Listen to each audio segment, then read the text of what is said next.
everyone. Hi, everyone. We are saying thank you very much to Mkhululi Sibindi.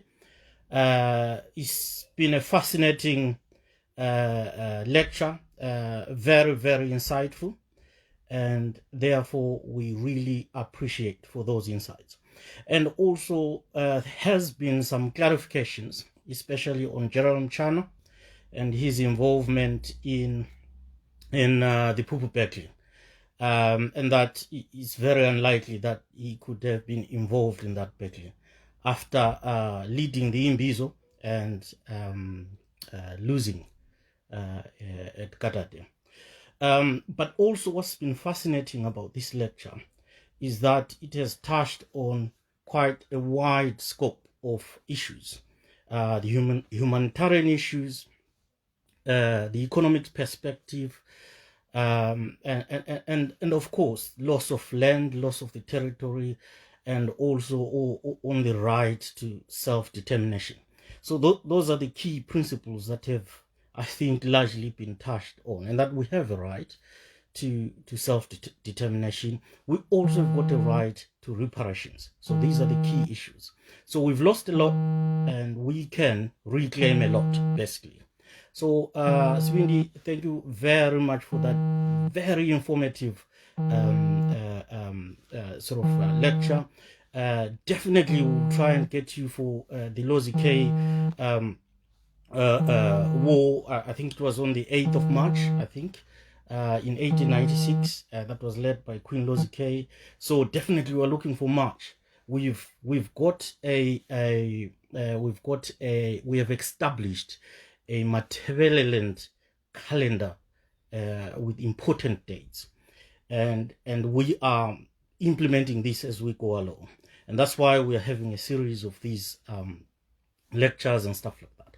The recognition of the battles that we fought, and it's very, very important for our people to realize that we stand on the shoulders of legends, basically. And maybe that explains the reason why our nation hasn't been given space to live and exercise its rights. It's because of this legendary history that we have. So by no means were we weaklings. So we fought the fight, and we defended our territory with our might. And that's recorded in history. No one can take that away from us, even though in some cases people may try to manipulate our history and go ahead and manipulate it and present it in a certain way that is not true. But we are here. We are the new generation. We are resuscitating our history, because if you are a nation, you need to know who you are, and for you to move forward and for you to really have future generations that can identify themselves and have pride in who they are.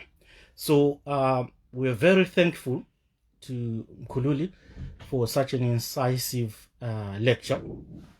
Next week we will be having Dr. Admo Chuma, and we want to focus on the issue of the excavation of graves, the genocide graves, the exhumations of these graves, and basically arguing that Matebeleland is being raped in terms of truth, justice, and reparations. So that those three key aspects. It will be exciting to see how Dr. Admo is going to address that, because that's very, very, very interesting.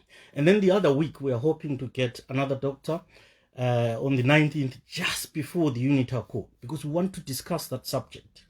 The so-called UNITA Code. Again, another episode of the raping of our nation in front of us, and it still happens. We need to argue that. We need to discuss that, and see what our narrative is.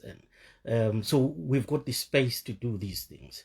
Thank you very much. It's been unfortunate that we had some technical issues yesterday, and I know that some people were a bit frustrated, but that happens. But that does not necessarily mean we are not going to make things happen. We are keen to make things happen. Thank you very much for those who are watching and those who will watch later on. It's a really brilliant lecture. And thank you once more, Mkhululi. Siyabonga kakhulu. Sithokoze. Thank you very much. Bye-bye.